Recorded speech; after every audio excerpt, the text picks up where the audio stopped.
જ્યારે પણ કોઈ સ્વીટ ખાવાનું મન થાય અને જલ્દી બની જાય એવું કંઈ બનાવવું હોય તો આ ટોપરાના લાડુ છે જે એકદમ જ જલ્દી બની જતા હોય છે. આમાં આપણે મુશ્કેલથી 10 મિનિટનો ટાઈમ લાગે છે. તો આ ટોપરાના લાડુ એ બહુ જ મસ્ત લાગતા હોય છે, સરસ.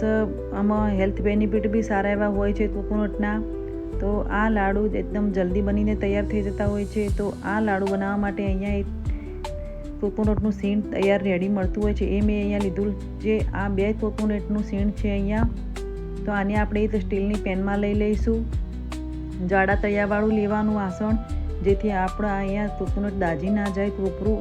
અને આમાં આપણે 1 થી 2 ચમચ જેટલું દેશી ઘી લઈશું અને આને સરસ રીતે આપણે આમાં ધીમી આંચે શેકી લઈશું. અને આપણે ધીમી આંચે જ શેકવાનું, હાઈ ફ્લેમ ઉપર નહીં શેકવાનું, કારણ કે આમાં જલ્દી દાજી જતું હોય છે. એટલે કોકોનટને આપણે એકદમ ધીમી આંચે સારી રીતે શેકી લઈશું.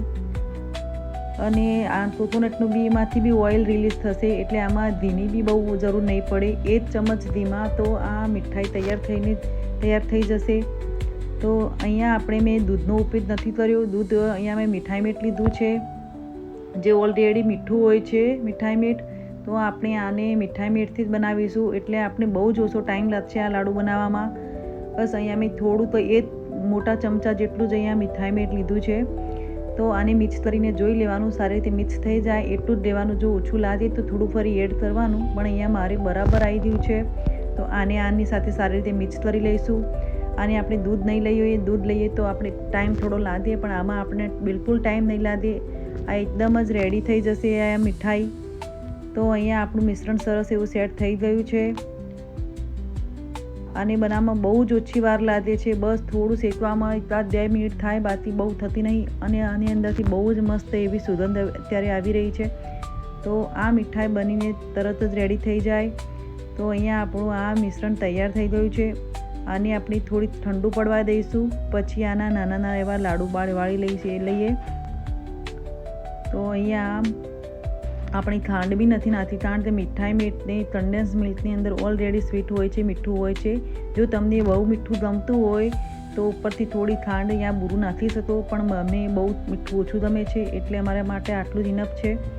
તો અહીંયા આપણે હવે આને નાના લાડુ વાળી લઈએ. દેખો આ લાડુ બી તેટલા આસાનીથી અહીંયા સરસ એવા બની જાય છે.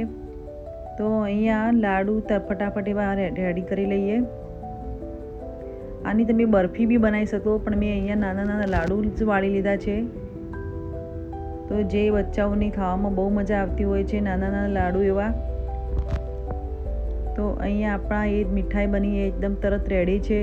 અને બનાવવામાં મુશ્કેલથી 10 મિનિટનો ટાઈમ થયો હશે, એટલો બી નહીં, એનાથી બી ઓછો ટાઈમ થયો છે, કારણ કે આપણે ઓલરેડી મીઠાઈ મીઠ લીધું હતું. દૂધ લીધું હોય તો થોડો ટાઈમ લાગે, પણ ઓલરેડી આપણે કન્ડેન્સ મિલ્કથી બનાવી છે, એટલે ફટાફટ જ બનીને રેડી થઈ ગયું. આ લાડુ આપણે ખાવામાં બહુ મીઠા લાગે છે અને સરસ એવા બનીને તૈયાર થાય. અને ખાવામાં બી હેલ્ધી જ હોય છે. આ કોકોનટના સારા એવા ગુણ હોય છે, કેલ્શિયમમાં વિટામિનથી ભરપૂર હોય છે. અને આ લાડુ મારા સનને તો બહુ જ મજા આવે છે આ લાડુ ખાવાની, એટલે હું તો અવારનવાર બનાવતી જ રહું છું. તો આ મારો વિડીયો ગમ્યો તો please like, share and subscribe.